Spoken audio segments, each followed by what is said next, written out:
In 1980, a friend of mine did something of rare importance that some historians might miss. Dr. Milton Friedman, a scientist, a careful thinker, and a great teacher, first presented his TV series, Free to Choose.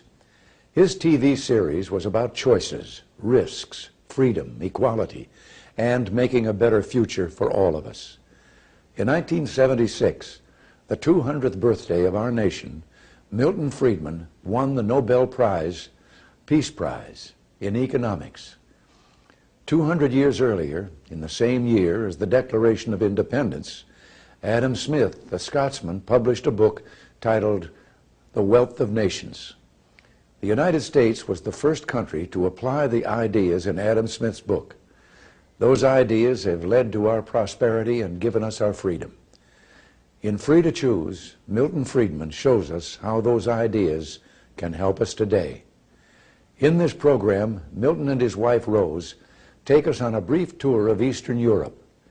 They wanted to see if the Czechs, Hungarians, and Poles were taking the steps needed to achieve prosperity and a lasting freedom. In fact, a member of the Polish Parliament has said that Milton Friedman's Free to Choose was a major influence on the Polish drive for freedom. I find it exciting to watch the rebirth of freedom in Eastern Europe. Being free to choose should be every person's birthright. Everywhere in the world, and especially here in the United States, we need to keep government on the sidelines. Let the people develop their own skills, solve their own problems, better their own lives. I don't think it's an exaggeration to call Milton Friedman's Free to Choose a survival kit for you, for our nation, and for freedom. Human and political freedom has never existed and cannot exist without a large measure of economic freedom. Freedom is making choices. What's best for me? What do I want to do? We all want to be free to choose. No government official is telling these people what to do. Parental control, parents choosing the teacher, parents monitoring the schooling. Free to live your own life, pursue your own goals, chase your own rainbow, without the government breathing down on your neck or standing on your shoes. Most of us would choose prosperity if we could, but what's the best road to that goal? Free trade set off a process that revolutionized Japan and the lives of its people. The Pilgrims tried a form of socialism over 300 years ago. Unfortunately for their fair-minded plans, they prospered only after they were allowed to keep for themselves all the food they grew. Who says economic institutions don't matter? We may dream of a perfect world, but we all know that's not possible. Hong Kong is very far from utopia. Life is unfair. There's nothing fair about one man being born blind and another man being born with sight. I do not know any exception to the proposition that if you compare like with like, the freer the system, the better off the ordinary poor people have been. Dr. Friedman has spent a lifetime studying freedom and prosperity. To him, the lessons of history are clear. People are better off making their own choices, better off not relying on government. Free to Choose is a survival kit for you and for liberty.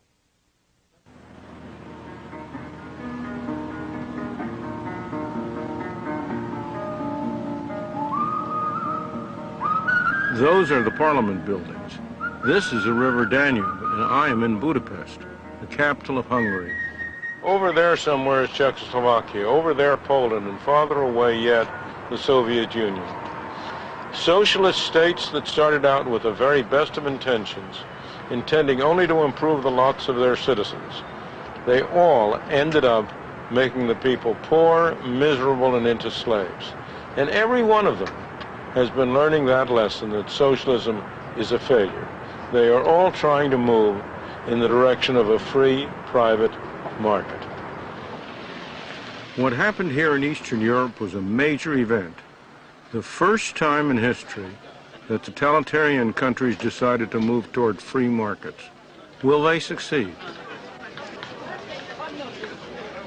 That is a question that brought my wife Rose and me here. As economists, We wanted to witness the most exciting experiment in political and economic organization that is likely to occur in our lifetime. In the center of Prague, there's a famous cafe, a relic from the days when Czechoslovakia was one of the wealthiest countries in the world. Today, we find only faded elegance, a pale echo of a productive past that was created by market incentives. What happened? Communist central control. That's what happened. The same culture, the same people, the same resources, but what a different outcome. A vastly lower standard of living, the result of substituting orders from the top for incentives from below. Who says economic institutions don't matter? A year ago, right outside that cafe, hundreds of thousands of Czechs massed in Wenceslas Square to demand their freedom.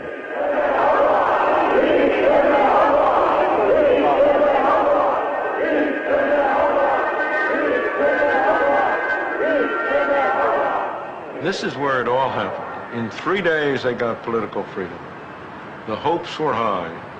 They thought economic miracles would follow quickly. Yet now it's a year later and almost nothing has happened. Political freedom can be achieved rapidly. Economic freedom and prosperity is a very different thing. And that's what's beginning to dawn on these people. In reality, they are not yet free. They are still the victims of thousands of controls the communists put in place. If the newly elected governments are going to keep the support of the people, they must give them real freedom, and they've got to do it fast. That was the secret of Margaret Thatcher's success in England. She had a well-worked-out program, and she put it into effect right after coming into office. It was the secret of Ronald Reagan's program. On the other hand, Menachem Begin in Israel came in without any plans whatsoever, and he ended up a failure.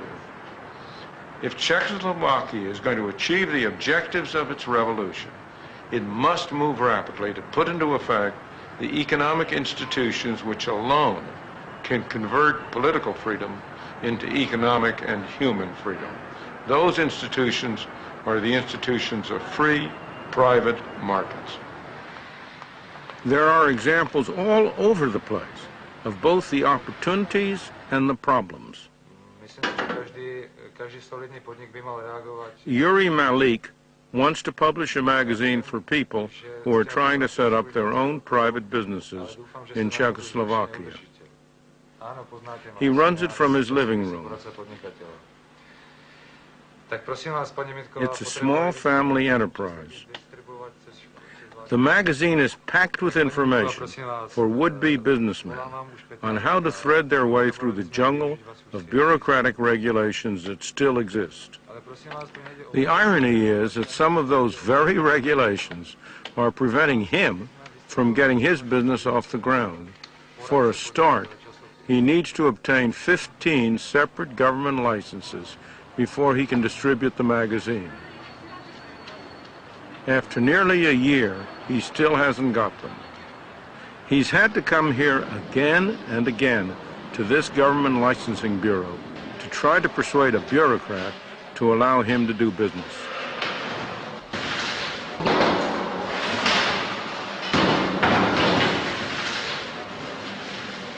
Tak, bohužel zavřeno. Dobrý den, prosím vás, inženýra Porubského hledá.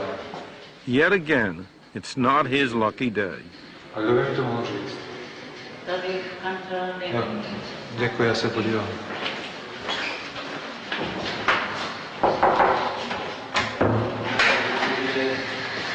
Promiňte, prosím, že ruším.